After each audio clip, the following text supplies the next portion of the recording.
Olá, tudo bem? Preparando esse curso para você, eu senti falta de algumas informações, por exemplo, sobre o transtorno do pânico.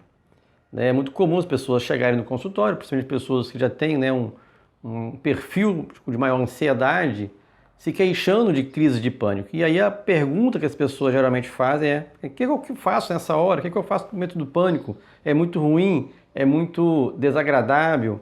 Né?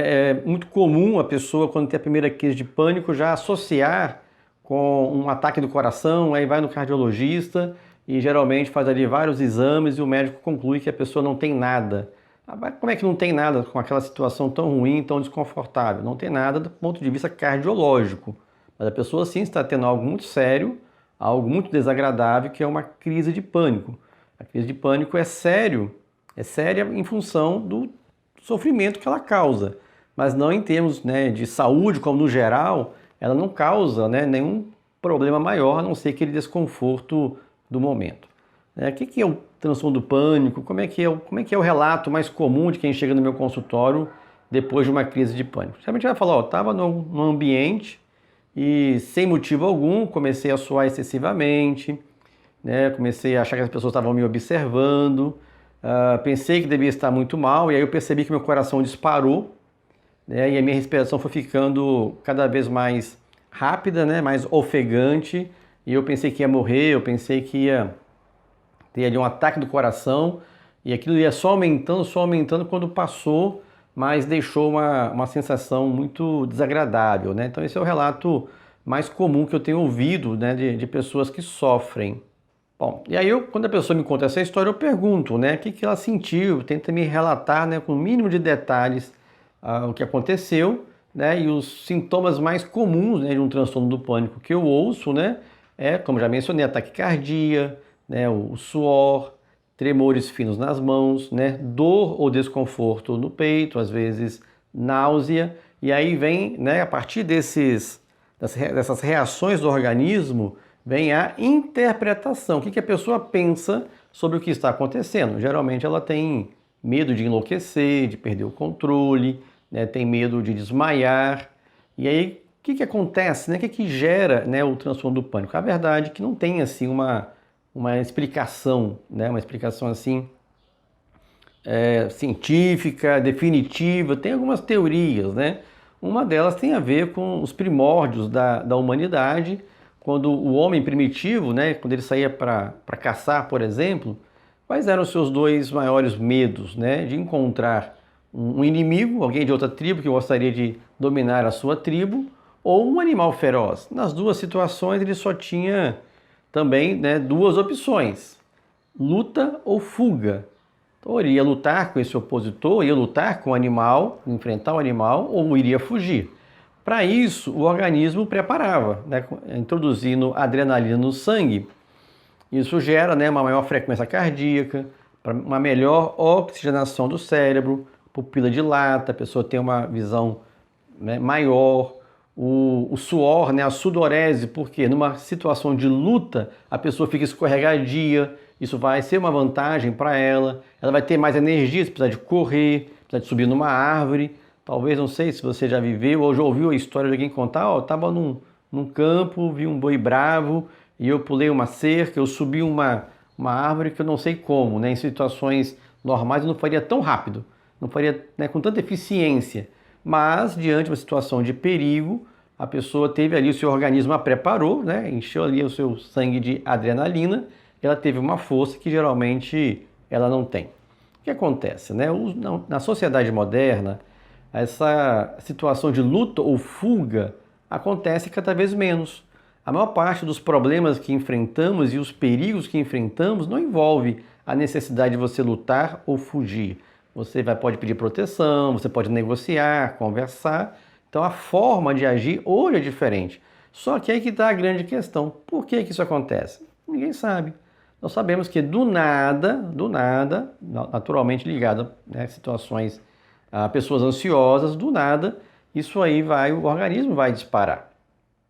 E aí gera esse monte de reação no organismo, são reações físicas que, da maneira como a pessoa interpreta o que está acontecendo, vai intensificar as reações físicas. Veja bem, Se o meu coração dispara e eu acredito que eu estou, né, tendo um ataque cardíaco, isso vai gerar em mim mais medo. Se gerar mais medo, é mais adrenalina no sangue. Mais adrenalina no sangue, o coração bate mais rápido. Aí se eu achava que eu estava tava morrendo do coração, agora eu posso ter certeza. E é um círculo vicioso. A boa notícia é que o próprio organismo não dá conta disso muito tempo e ele para. A maior parte das crises de pânico que eu ouço dos meus pacientes duram 3 a 5 minutos, algumas assim, raramente vai a 10, 15. Passou disso, eu já fico na dúvida se realmente a crise durou tanto tempo ou o sofrimento foi muito grande e a pessoa interpretou aquilo ali como uma eternidade e de fato sim, né? Mesmo quando para a crise, né, o coração para de bater rápido, a respiração começa a normalizar, ainda assim, né, a pessoa fica numa sensação muito ruim, né, se sente muito mal com a situação, né, principalmente no início, que ela não sabe o que está acontecendo, é o desconhecido. E aí a sensação desagradável dura mais tempo, dando a entender para a pessoa que a crise durou aí, né, horas às vezes. Como é que é feito o diagnóstico do transtorno do pânico? Bom, uma única crise de pânico não serve para configurar. Eu, por exemplo, eu já tive uma crise de pânico. Foi uma situação específica. Eu estava na praia, no mar, eu quase morri afogado. Então, quando eu consegui sair da água, eu sentei na areia e ali eu tive, né, sintomas de um episódio de pânico. Nunca mais tive, então eu não posso dizer que eu tive, né, o transtorno do pânico. Eu tive um episódio de pânico que não justifica o diagnóstico.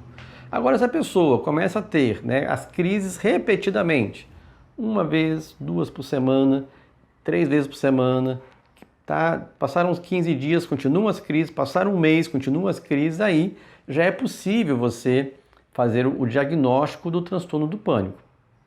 Você já pode, né, entender que essa pessoa realmente está tendo. Né? Uma preocupação que as pessoas têm, que eu já mencionei, né, de associar o transtorno do pânico com problemas cardiológicos, né? Geralmente não tem associação, por isso que a pessoa vai no cardiologista, faz exames e não aparece nada. Né? É importante também frisar, né, até onde eu já li até hoje, ninguém morreu por causa do transtorno do pânico. Nenhum paciente, eu já tratei muitos pacientes com transtorno do pânico, nenhum morreu por causa do transtorno do pânico. Então, né, não tem por que ter essa preocupação. Não precisa, por exemplo, ter medo de ter medo, que é algo também que acontece com pessoas, ou com muitas pessoas que têm um transtorno do pânico.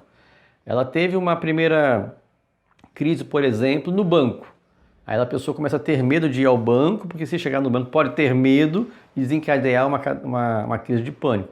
Então é muito comum isso acontecer e que no fim acaba intensificando aí as suas reações e as crises. Então a pessoa precisa entender dessa forma. E aí o que causa, né, o transtorno do pânico? Eu tenho falado o tempo todo que a gente não tem assim, uma explicação, né, muito precisa, porém é perceptível que pessoas muito ansiosas, né, tanto é que o transtorno do pânico é um transtorno ligado à ansiedade, pessoas geralmente controladoras, querem controlar tudo, né? Uma das nossas técnicas do curso, né, sobre como lidar com a sua ansiedade é parar de querer controlar, né? Querer controlar só vai evidenciar a nossa incapacidade de controlar. Então, pessoas muito ansiosas, pessoas controladoras e pessoas muito radicais, 8 ou 80. Geralmente, não é uma coisa que eu posso falar, né, 100% dos casos, mas geralmente quem tem transtorno do pânico tem uma dessas 3 características, ou 2, ou às vezes as 3. Então, né, aí sim, né, quando a gente fala do tratamento, né, você pode já começar a ter essa informação. Olha, se eu sou muito controlador, se eu sou muito ansioso, ou se eu sou muito radical, 8 ou 80, se eu quero, né, parar com a crise de pânico, então eu vou ter que tratar essas 3 características, ou, né, a que você tiver, se for o caso. E aí é tratado, né, com a psicoterapia, né, naturalmente, como é a área que eu atuo, eu sempre recomendo a terapia cognitiva comportamental, porque ela tem, né, técnicas muito objetivas, e eu posso dizer que na minha experiência clínica é onde eu tenho assim resultados mais rápidos no tratamento é com pessoas com transtorno do pânico. Lógico, cada indivíduo é um, né? Eu nunca prometo eficiência no tratamento para ninguém e resultado, a gente não pode fazer isso porque as pessoas reagem de uma forma diferente, não posso nem prometer tempo de tratamento, eu tenho uma estimativa, eu tenho uma ideia de quantas sessões eu preciso, né, com um paciente para que ele melhore do transtorno do pânico, mas a maioria responde bem, né, de 5 a 9 sessões no consultório as pessoas respondem bem à terapia e cessa, né, o transtorno do pânico, fica muito espaçado e fica assim a intensidade muito diminuída. Tem também o tratamento medicamentoso, né, naturalmente aí é o médico que vai orientar, se ele entender qual é o remédio, né, pode até chegar lá no consultório do médico e a pessoa ser avaliada e o médico conclui, não, trata só com terapia, trata só a sua ansiedade, não precisa de remédio não. Isso aí é da área do médico, competência dele, mas a gente percebe, né, que a maior parte das pessoas com transtorno do pânico respondem bem quando tem um tratamento associado, medicamentoso, à psicoterapia cognitivo-comportamental. Tem ajudado bastante. No consultório eu trabalho com a hipnoterapia, que na verdade gera, né, uma sensação de relaxamento muito grande, que ajuda a pessoa a generalizar, né, aquele relaxamento do consultório no seu dia a dia, ajuda a diminuir a ansiedade, ajuda também a diminuir o transtorno do pânico. É muito importante, né, o apoio, a compreensão da família, né? Olha, isso aí é frescura, falta de serviço, não ajuda de maneira alguma. A família precisa entender, precisa compreender e precisa incentivar que a pessoa busque tratamento. Eu já recebi no meu consultório pessoas com 10 anos sofrendo de transtorno do pânico repetidamente, 1, 2 vezes, 3 vezes no dia. E a pessoa às vezes buscava um tratamento aqui e ali, e o dia que ela foi realmente num médico psiquiatra, um especialista que a orientou, mandou ela procurar psicoterapia, só assim que ela cessaram, né, as suas crises de pânico, porque essa pessoa estava ali já há 10 anos sofrendo e achando que já não tinha mais jeito, mas tinha, só estava buscando o tratamento inadequado. Então, né, você que tem na sua família alguém com transtorno do pânico, né, leve a sério, dê o seu apoio, incentive que essa pessoa busque ali um tratamento que vai ajudá-la a melhorar. O início de um tratamento, seja com psicoterapia e também ou junto com o tratamento medicamentoso, não significa que as crises vão parar assim de imediato, né? Algumas pessoas sim, né, tem uma resposta muito rápida e responde muito bem, mas a maioria não, né? O que acontece com a maioria dos pacientes que quando começa o seu tratamento é diminuir a intensidade e aumentar o espaçamento. As crises são menos sofridas e começa a ter menos crise num certo espaço de tempo. Uma pergunta, né, que a pessoa me faz no consultório, e é lógico, é uma pergunta pertinente e necessária, tá, já que a crise não cessa assim da noite para o dia, e quando vem a crise, né, o que eu vou fazer? A terapia cognitivo-comportamental, uma das suas características é que ela é psicoeducativa. Então nós entendemos que quanto mais a pessoa aprende sobre o seu transtorno, melhor vai ser, mais rápido, né, fica o resultado do tratamento. Mesmo porque, geralmente, né, uma pessoa com transtorno do pânico, ela tende a imaginar que só ela tem aquilo ali. Ela é uma pessoa anormal, né, que não entende por que acontece e talvez até nem acredita muito que possa se livrar daquilo ali. Então a pessoa saber, entender o que é um transtorno do pânico, está ligado à ansiedade, né, que existe tratamento, isso já ajuda a diminuir a ansiedade. Se diminui a ansiedade, a possibilidade da crise, a intensidade da crise diminui. Então a primeira coisa é saber disso, você não é anormal, né, isso é uma coisa que acontece como qualquer outra doença, outro transtorno pode acometer a qualquer pessoa.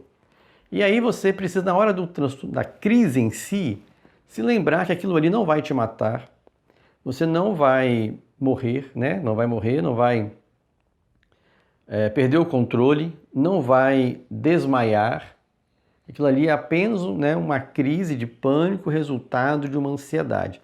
Pode ser ruim, pode ser desconfortável, e sabemos que é muito desconfortável, mas não tem uma consequência maior. Você não vai ter uma lesão no seu cérebro porque você teve uma crise de pânico, né? O seu coração não vai parar porque você estava ali tão acelerado, aquela taquicardia, ele vai e para. Então a primeira coisa que você tem que fazer numa crise de pânico é tentar se acalmar com as informações que eu estou dando para você. Você vai dizer para si mesmo, não vou morrer, não vou desmaiar, essa crise vai passar em alguns minutos. Uma segunda atitude que você pode ter para diminuir, né, no caso de uma crise de pânico, é fazer o exercício de relaxamento que eu já ensinei nesse curso. Veja bem, né, se a respiração está muito rápida e curta, se você praticar o exercício que eu eu ensinei, vai ajudar, né, a melhorar e regular o tempo dessa respiração, diminuindo o desconforto. Você pode praticar a distração, por exemplo, você pode começar a contar, né, de forma decrescente de 100 para baixo, né, até zero, de 3 em 3. Né? Pode parecer algo simples, mas ajuda você a desfocar da situação, né, uma distração para o seu cérebro. E, se possível, vai para um lugar calmo, né, um lugar bem ventilado, lembrando sempre que aquela crise vai passar, ela pode ser desconfortável, ela pode ser ruim, mas ela vai passar. Eu tenho certeza que essas 4 atitudes vão ajudar você numa crise de pânico. Talvez a primeira vez que você tentar não consiga tudo, mas, né, entenda isso como um treino. Você vai treinando, vai se esforçando e com o tempo vai ajudar a diminuir a sua crise de pânico.